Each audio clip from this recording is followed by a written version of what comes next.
On a winter morning in an upscale neighborhood, a 9-year-old black boy walked into a fancy coffee shop, clutching a burlap wallet he'd sewn himself, simply hoping to buy a cappuccino for his mother after her night shift. But instead of being served, a white barista accuses him of stealing and called security. Just as he was about to be detained, his mother walked in. What they didn't know was, his mom is an FBI director, and what happened next will leave the barista full of regret. Before we dive in this story, let us know where you're watching from. We love to hear your thought. It was a cold, quiet morning in the city's upscale quarter, the kind of neighborhood where even the wind seemed to hum in a lower, more refined tone. The sun hadn't fully risen, but the cafe lights glowed like lanterns behind spotless glass, and the sidewalks had already been hosed down by city workers, paid more to make the streets look clean than to feed their own children. Briar and Finch stood like a polished jewel on the corner, its gold-lettered signage catching the faint morning light. Inside, the place looked like a magazine spread. Sleek wooden panels, minimalist furniture, exposed brick walls softened by warm Edison bulbs, and patrons in tailored coats cradling laptops and coffee cups like they were holding secrets. A man in a navy trench coat was scrolling through emails. Two women in yoga gear whispered over avocado toast, and the room carried that familiar hush of affluence, intentional, curated, and exclusionary, without ever having to say it aloud. When the door opened with a gentle chime, no one looked up right away, but the energy shifted, subtle and sharp, like a note played slightly off-key in an orchestra. The temperature of the room didn't drop, but the warmth in it thinned. And standing just beyond the door, holding it gently behind him as it slowly closed, was a boy. No older than 9, dressed in a clean but worn gray hoodie, jeans that didn't quite reach his ankles, and sneakers too big for his frame. His skin was a warm brown, and his eyes, large, watchful, quiet, scanned the space not in fear, but with a kind of patient caution, the way someone might look for the safest place to stand in a room full of people who've already decided he shouldn't be there. In his hands he held a small burlap wallet, clearly handmade, stitched unevenly with thick black thread. It looked like something crafted with love, and maybe a little help from a neighbor or a school project. Inside were a few nickels, some quarters, and one crumpled $5 bill folded as neatly as possible, the corners soft from having been opened and smoothed and folded again more times than one could count. His name was Malik. He was 9 years old, smart in ways the world didn't test for, and loyal in ways most adults never earned.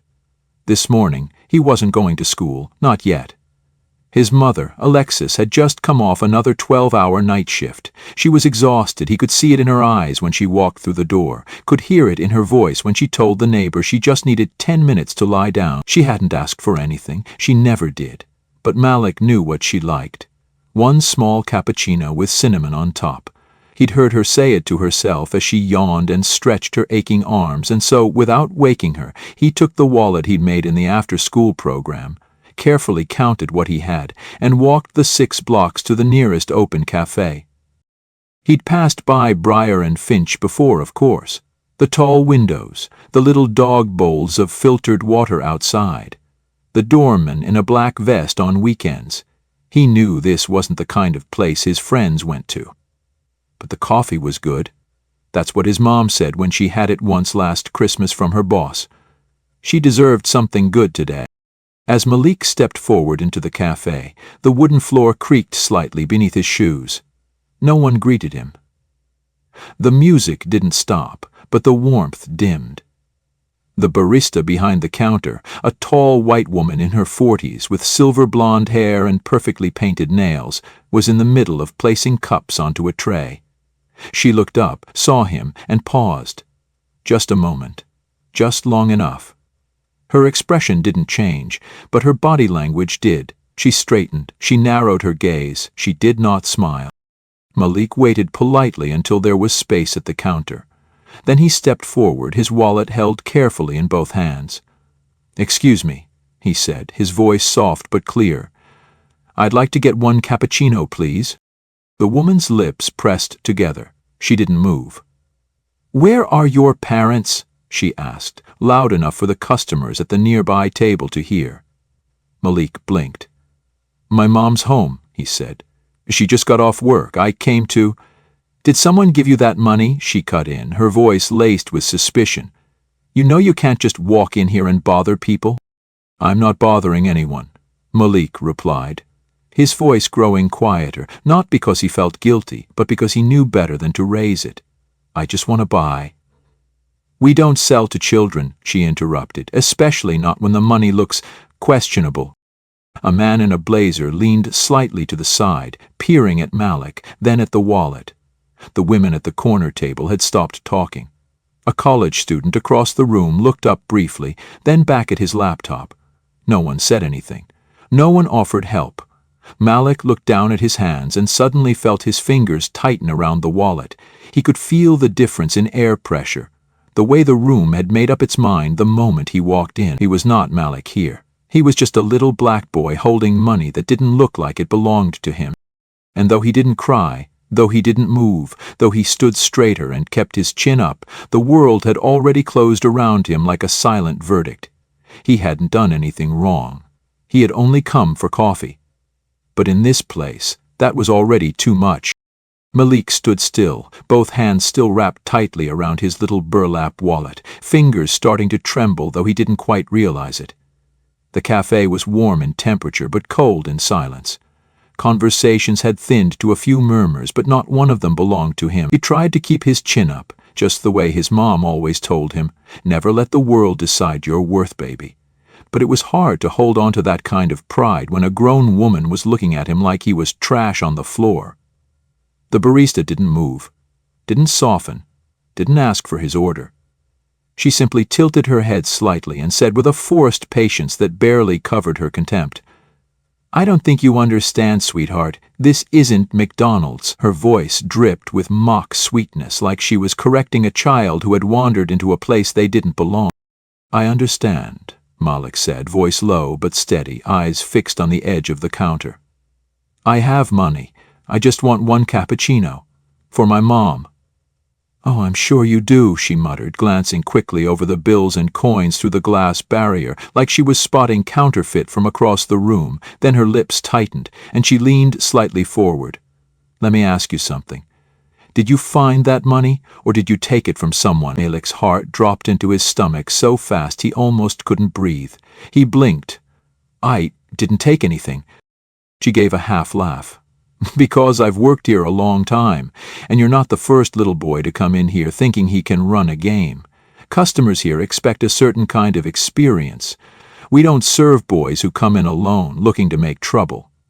Her voice was louder now, not quite yelling, but firm enough to reach the nearest tables. Two customers shifted in their seats. Someone cleared their throat. No one interrupted. Malik could feel the eyes, the heavy weight of them, like rain starting to fall that no one else would admit was happening. He looked around quickly, hoping maybe someone would smile at him, maybe someone would say something like, "Let the kid order." Maybe someone would notice he wasn't a thief, just a tired little boy with a wallet full of kindness and hope. But no one did. The man in the blazer had gone back to scrolling. The woman with the yoga mat glanced at Malik, then looked away like she was embarrassed on his behalf.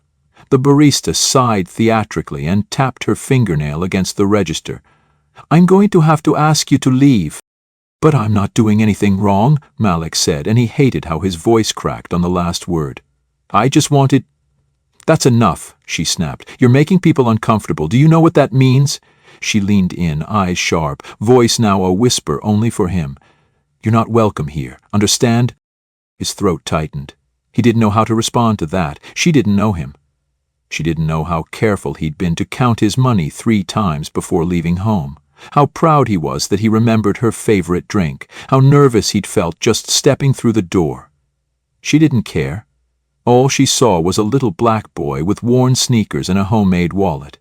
And that, apparently, was enough for judgment. Then came the final blow.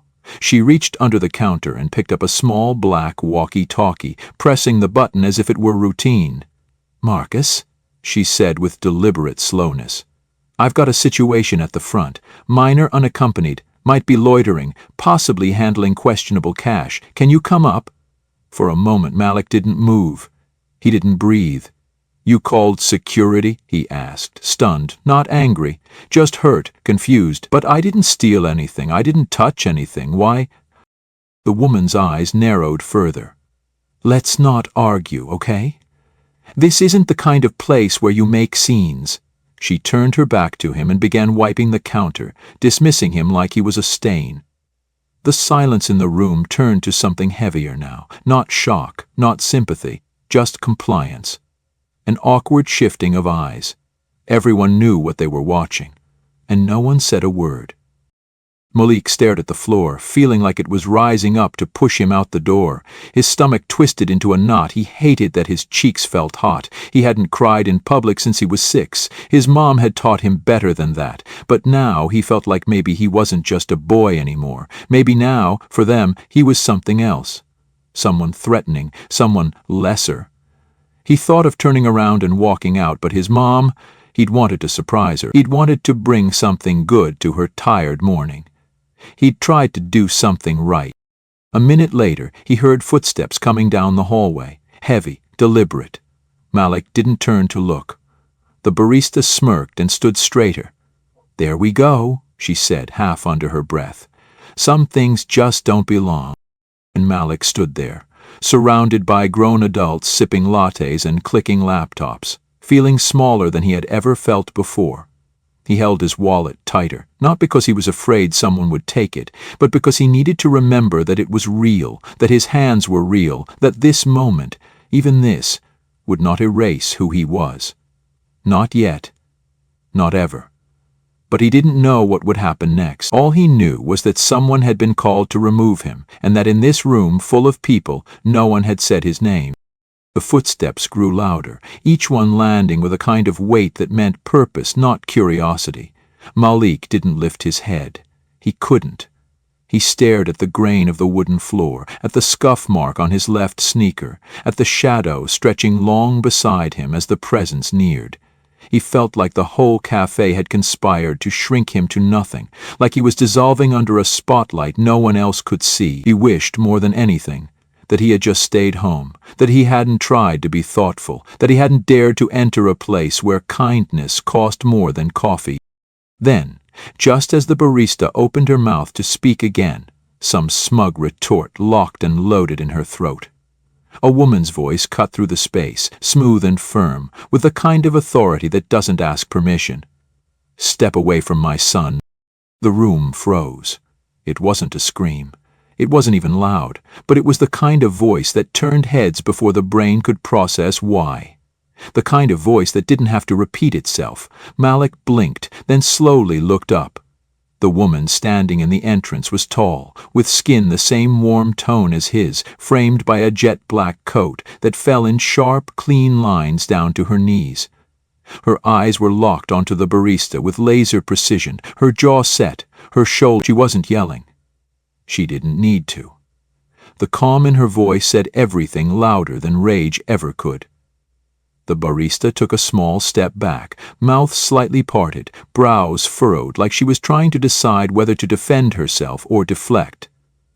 "Excuse me?" she said, eyes flicking from Malik to the woman as if trying to recalculate the threat. The woman ignored her. She moved forward, past the curious glances, the frozen stares, the subtle tension that now clung to every table and corner of the cafe.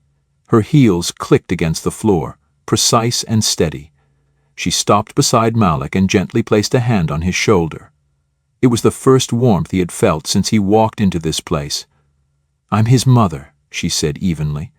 But there was steel under each syllable. "Now tell me, who decided it was appropriate to threaten a child with security over a $5 bill?" The barista opened her mouth again, clearly preparing to speak in that same practiced tone she used on customers she wanted to make disappear. "Ma'am, this boy came in unaccompanied. He was holding what looked like suspicious—" "You profiled him," the woman interrupted.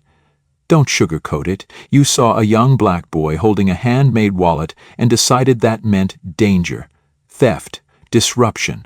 Don't insult us both by pretending otherwise." The barista stiffened. "That's not fair."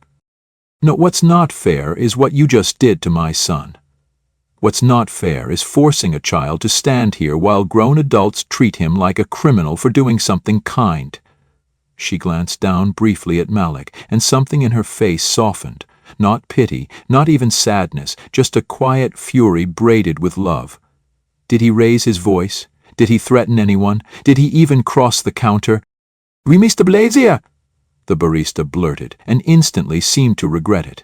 Her eyes widened just slightly, her hands twitching, as if she wanted to gather the words back in her mouth. The woman inhaled slowly, exhaled once, then turned toward the rest of the cafe. Her voice rose, not angry, but steady, deliberate. "My name is Alexis Carter. I'm a federal agent with the FBI. And this child, this young man you all ignored, dismissed, or watched in silence, is my son. He came here with $5 and good intentions. That was enough to turn him into a threat, apparently." A wave of murmurs moved through the room like wind-rustling leaves. Several patrons looked down, suddenly fascinated by their phones. One man shifted uncomfortably in his chair and began typing again. No one spoke up. The security guard, who had been walking toward the front, now stopped in place, suddenly unsure. His hand lowered from his belt. Alexis turned her gaze back to the barista, her tone tightening. "You called security on a child, for being black, for being alone, for holding cash that looked too wrinkled? I want to see your manager, now." The barista flushed. He's not here right now." "Then get him on the phone, because we're not going anywhere until this is addressed." She turned back to Malik and crouched down to his level, her coat folding neatly around her. Her voice dropped to something only he could hear. "You okay, baby?" Malik nodded slowly, but his voice was stuck in his throat. His eyes burned and his chest still felt tight, but he held it together. He was still holding the wallet. "I just wanted to get you coffee," he mumbled, hating how small his voice sounded, how his words felt like defeat. Alexis smiled gently, brushed a hand over his cheek. "I know you did, and I'm so proud of you for that. What happened here today says nothing about who you are, but it says everything about what still needs to change." She stood again, taller than before somehow, and faced the barista one last time. "We're not done. Call your manager." And with that, she took her son's hand, turned toward the counter, and waited. The entire cafe sat still, held breathless in the weight of truth spoken without apology. Malik, for the first time in what felt like hours, felt like someone had finally seen him, not just as a boy, not just as a problem, but as a person worth standing up for. The silence that followed was thick enough to taste. Alexis stood with her son beside her, both facing the counter, as if it were a courtroom bench. Malik had taken one small step closer to her, just enough for his arm to brush against her coat. Her presence didn't erase what had happened, but it anchored him, pulled him out of that space where shame had threatened to bury him whole. Now he stood next to the one person in the world who always knew what to say, who never blinked in the face of wrongness, and who didn't need to raise her voice to take up space. Behind the counter, the barista stood frozen. Her face had shifted from cold professionalism to something closer to fear, though she tried to hide it behind the rigid lines of her posture. The words FBI had a peculiar effect. They pierced right through arrogance. Her hands moved with new hesitation as she reached for the store phone, murmuring something about getting the district manager on the line. Alexis didn't take her eyes off her. Her voice, when it returned, was calm but laced with precision, each word sharpened by experience. "While you're calling, you should know this cafe operates under federal guidelines as part of a publicly accessible business. You discriminated against a minor based solely on race and appearance. You denied service based on false suspicion. That's a violation of the Civil Rights Act of 1964, Title II, Section 201. The barista's mouth opened, but Alexis held up a hand. "Don't speak. Just listen. Because this isn't about how embarrassed you feel. It's about the damage you just did. My son walked in here with money he earned helping a neighbor shovel snow.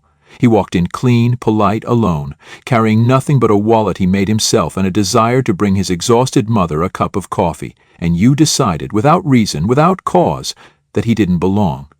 You saw a black child and chose fear.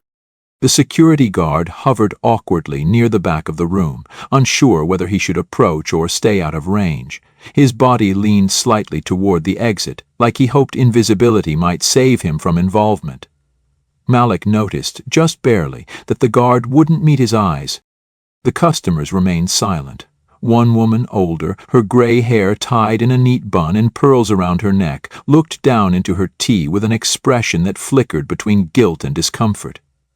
Another young man with headphones around his neck had paused mid-sip, holding his latte just inches from his mouth, as if frozen between reactions. Still no one spoke. No one apologized. The silence told Malik everything he already knew about the way the world measured worth. The manager finally arrived. A man in his early 30s with tousled hair and a shirt too crisp for this early hour. His eyes widened when he saw Alexis and the badge she now calmly displayed at her side. He glanced at Malik, at the barista, and then at the customers who tried not to look like they'd been watching.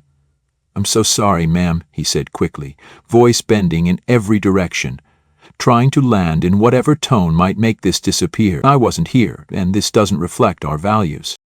Alexis interrupted him with the quiet confidence of someone who'd given far too many briefings to let weak language slide. "Your values," she said, "are not written on posters or websites. They're shown in how your staff acts when no one is watching. And today your employee made it crystal clear that a black child with cash and kindness is seen as a threat before a customer." The manager paled. "We take this very seriously. I'll review footage immediately. We can offer a refund, a voucher." "I'm not here for vouchers," Alexis said, her voice lower now but no less potent. "I'm here for accountability. You will pull the security footage. You will preserve all employee statements from this morning. And I will be filing a formal complaint under my name and with my badge attached." Malik listened quietly, his eyes still fixed on the edge of the counter. Part of him felt like he'd floated outside his own skin, watching this all happen like a movie he didn't choose to audition for. But the bigger part of him, the part that had been bruised and shaken, was beginning to come back. His mother's words poured into him like warm water over frozen fingers. She was doing this not just because she loved him, but because what happened wasn't okay, and it never had been. The manager nodded repeatedly, stepping behind the barista, who had gone very still now, her eyes glancing toward the floor. She seemed smaller than before, her composure peeled away layer by layer. Alexis didn't offer her comfort. She didn't soften her stance. Forgiveness was earned through reflection, not requested in panic. Turning to Malik, Alexis gently placed a hand on his back and guided him toward one of the smaller tables near the window. She sat down across from him, her voice low. "Do you want to go home?" He shook his head. "I'm okay." "You sure?" He hesitated, then nodded. "I don't want to leave like I did something wrong." A smile flickered at the edge of her lips, not joyful but proud. "That's right, you didn't. And we don't run from places just because someone else decided we're not worthy of standing there." He sat straighter in the chair, still holding the wallet like it was a piece of armor. He looked out the window where the wind was picking up, blowing a stray napkin across the sidewalk. Inside, the cafe had resumed a quiet hum, but it was no longer the same place. The illusion had cracked. Some patrons glanced over occasionally, but Malik no longer shrank from the attention. Alexis stood and walked to the counter once more. She looked the barista in the eye. Calm, composed. "1 cappuccino, extra cinnamon." The woman nodded wordlessly, punched in the order, and began making the drink, hands slightly shaky. As Alexis returned to the table, Malik finally exhaled. He felt taller now, not because the room had changed, but because someone had reminded him that he mattered, that silence wasn't a requirement for survival, and that dignity didn't have to be earned. It only had to be protected. And sometimes protection looked exactly like your mother walking into a storm and parting it with nothing more than her voice. A week had passed, though in Malik's memory the moment inside the cafe still floated like a slow-moving cloud he could reach out and touch. He hadn't talked about it much, not to his teacher, not even to the neighbor who always offered him extra cookies on cold mornings. But every time he looked at the wallet sitting on the kitchen counter, the burlap edges slightly frayed, still full of folded corners and careful stitches, something flickered quietly inside him. Not shame, not anymore. Something heavier, older, something close to pride. It was Saturday morning now. The sky outside their apartment glowed with that pale winter gold that only showed up after long weeks of gray. Alexis stood in the kitchen stirring a pot of oatmeal while the radio hummed softly in the background. Her coat was draped over the back of a chair, her badge tucked neatly into a drawer. She wasn't in FBI mode this morning. She was just mom. Malik sat at the table, his math workbook open but forgotten, his pencil tapping slowly against the margin. His eyes weren't on the page. They were on the envelope that had arrived 2 days ago. White, clean, printed with the logo of Breyer and Finch in careful serif font. He hadn't touched it since his mom brought it in. He had watched her open it, watched her read silently, her expression unreadable. Then she'd folded the letter, slipped it back in and placed it on the refrigerator just beneath the photo of the two of them standing at his school science fair last spring. He looked at her now, his voice barely above a whisper. Did they really mean it? She turned, spoon in hand, raising one eyebrow. The letter? He nodded. Alexis set the spoon down, walked to the fridge and gently pulled the envelope free. She opened it again, not because she didn't remember the words, but because she wanted him to hear them properly. Her voice was clear and measured as she read. Dear Ms. Carter and Malik, on behalf of the Breyer and Finch management team, I want to extend our sincerest apologies for the experience you both had in our establishment. We deeply regret the unacceptable behavior demonstrated by our employee and the distress it caused to your family. We have initiated additional staff training on anti-discrimination policy, and we are taking concrete steps to ensure that no customer is ever made to feel unwelcome based on appearance, race, or age. We hope you will accept this apology with the respect it is meant to convey. She lowered the letter, folded it once more, and slid it back into its envelope. That's what they wrote, she said, softly now. But what we remember is what we saw. What you felt.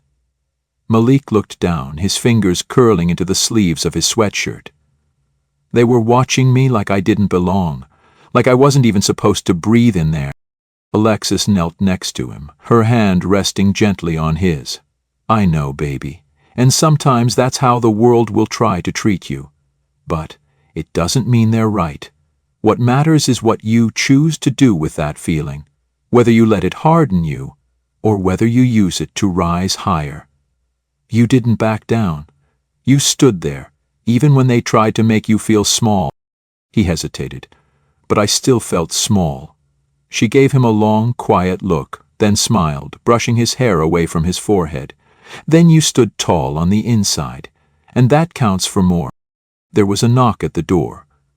Alexis rose, walked over and opened it to find Ms. Ellis, the neighbor from across the hall, holding a small bag of oranges and a folded-up flyer. I saw your story, she said, her voice hushed with a kind of reverent curiosity. It's been going around in our office. Someone posted about it on the community board. You handled that situation with class, Lex, and your boy, he's got something powerful in him. Don't let this world steal that. Alexis thanked her, accepted the fruit and closed the door. Malik had turned back to his workbook, pretending to refocus, but his eyes stayed fixed on the corner of the fridge where the letter still rested.